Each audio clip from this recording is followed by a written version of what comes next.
Okay, just wanted to touch base with everybody.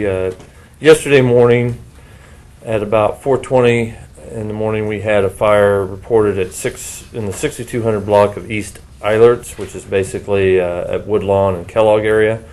When crews got on the scene, they had two occupants that evacuated half of the duplex, and they found fire smoke coming out of the basement, and they were able to get down in there and get the fire under control pretty quickly.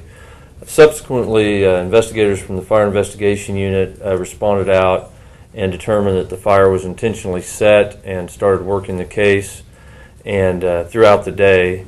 And I'm here to announce that yesterday afternoon they did arrest a 13-year-old female in connection with the fire, and charges are pending an appointment with the juvenile DA's office. What did she do to try to set the fire? I'm not really going to go into details of how the crime was perpetrated, but we did have an intentionally set fire with people inside the building, so it's a very serious incident. Two occupants were treated on the scene for smoke inhalation, and the damage ended up being minor, with about $5,000 to structure and about $2,500 to contents, but it was a very serious incident.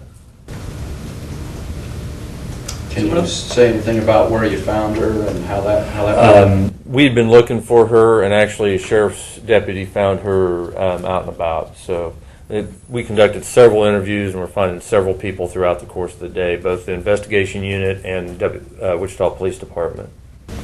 Reports yesterday were that she may have been trying to run away with her 13-year-old boyfriend.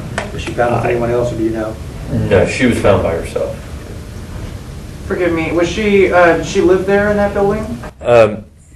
She was one of the occupants, but she was not there when fire crews arrived on the scene.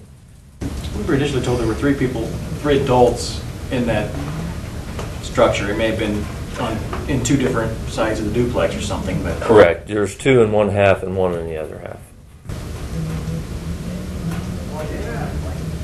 And I know in one level somebody said it was a triplex, but it was a duplex. Yeah, it looked like a duplex when we went by there yesterday. Can you speak to how we were told initially there were two different points where the fires were set? Yeah, it's not our policy to talk about the specifics of it, because that's something that comes out during the case. But we did have indications from the fire crews initially that they needed the fire investigation unit assistance, because it looked to them to be something beyond an accidental event, and that's why we come out. And when we came out, we found plenty of indications that it was an intentional fire, and that's what we determined after our investigation. Can you speak to how much more time might have been needed for the fire to really, for lack of a better phrase, go to the next level? It had a lot of potential. Luckily they were alerted. I'm not sure in this case if their smoke alarm alerted them or not, but they were alert enough to get out and only suffer minor injuries, because with our issue with a basement, fire was in the basement, and fire moves up, and that can tend to be a very dangerous situation. The sheets yesterday said one of the occupants woke up to a loud pop or explosion or something. Yeah, I do remember us getting that information, and in a fire event, people hear things, and it may have been something as simple as a plastic bottle popping, and it might sound like the end of the world if it's you waking up to it.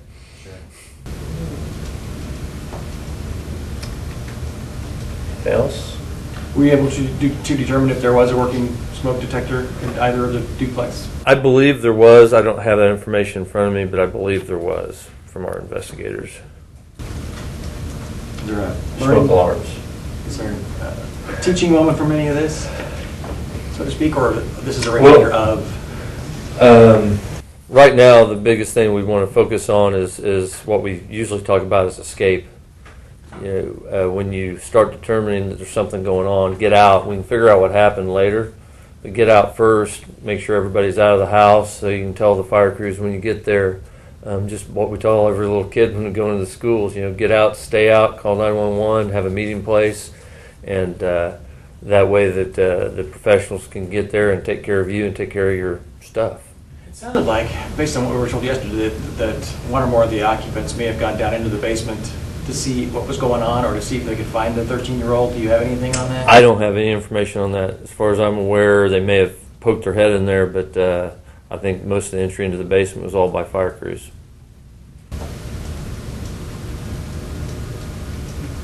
They were treated for smoke inhalation. Was that just because it took them a while to get out, or? I didn't get the specifics other than that they were treated on the scene and refused service further than that, which is, typical, even if they're just standing in the outside and they catch a whiff. So it's understandable. Do you have an age on the occupants? They were in their 60s. The two occupants in the affected unit, the other unit, I don't have any information on her.